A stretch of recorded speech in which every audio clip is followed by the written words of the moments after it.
high side. Murphy shooting, save a rebound on the view.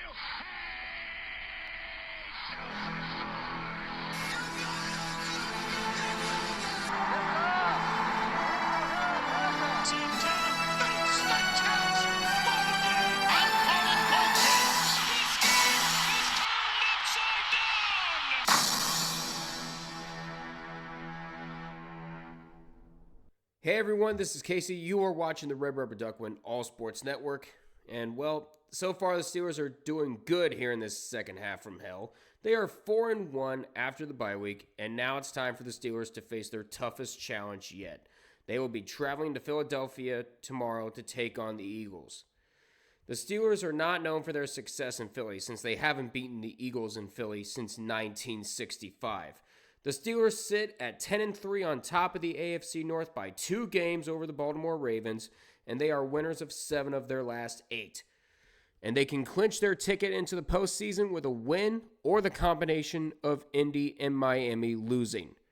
Meanwhile, the Eagles sit at 11-2, the winners of 9 straight, on top of the NFC East, and they can clinch the NFC East title with a win and a Commanders loss in New Orleans.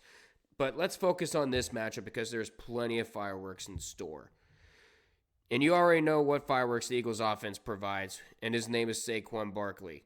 Why the Giants picked Daniel Jones over him, we will never know.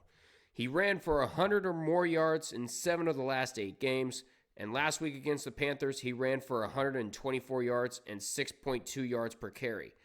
Jalen Hurts can also use his legs if need be. Against Carolina, he ran for 59 yards on 8 carries, including a touchdown. In the air, he only got 108 yards, but he was hitting his receivers when needed as he threw for 2 touchdowns.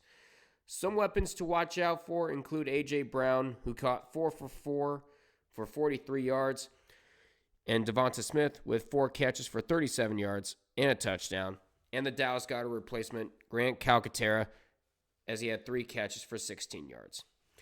However, the offensive line has not given Hurts many chances to throw as the Panthers were able to sack him 4 times.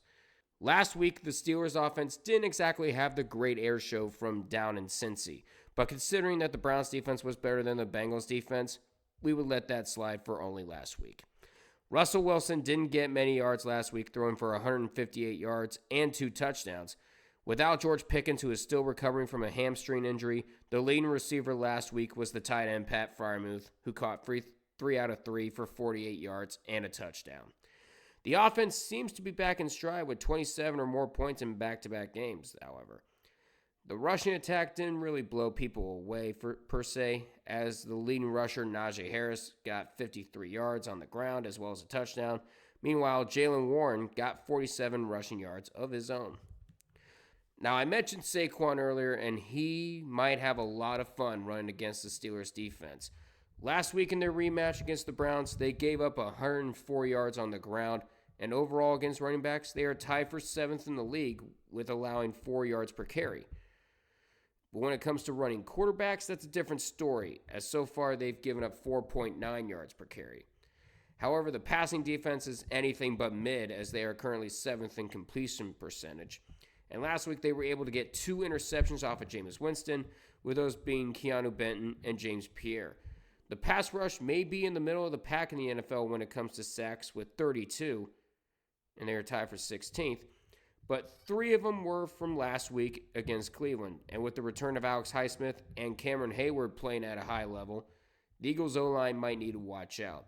The passing defense for the Eagles held Bryce Young to 191 yards, and they are 5th in the league when it comes to completion percentage. The defense as a whole held the Panthers to 16 points last week, and they held teams to under 23 points in 8 of their last 9 games, and during their 9-game winning streak. The rushing defense allowed 118 yards and a touchdown, and against running backs, they are tied for 13th, allowing 4.3 yards per carry. Like I mentioned earlier, the Steelers haven't won in Philly in 59 years. These two teams will look to their defenses to contain the run and break up passes, and hopefully without the place turning into Six Flags over Philadelphia. But with the curse and with the way the Steelers are going to be a little shorthanded, this will be, for me, a rare pick against the Steelers. I'm going to say the Eagles will win 24-21. Please, please, please don't prove I'm right, Steelers. Now, last season I did a charity drive where I did 17 different charities in 14 different cities throughout the Steelers season because I wanted to highlight people that are doing great things everywhere. For the Philadelphia Eagles, I chose Philabundance. Philabundance was founded in 1984 with the simple belief that no one should go hungry while healthy food goes to waste. Their mission is to drive hunger from their communities today and to end hunger for good. To do this, they work with over 350 community partners to distribute food throughout 9 counties in southeastern Pennsylvania and southern New Jersey, and they are a proud member of the Feeding America Network.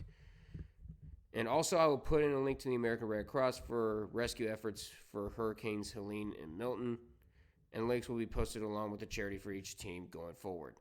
But that's going to do it for me. Please feel free to like, comment, and subscribe to the Red Rubber Duck Win All Sports Network. I'll see you guys tomorrow at 4:15 when we go live for Eagles and Steelers. But until we meet again, I'll see you guys in the next one. Take care, and as always, let's go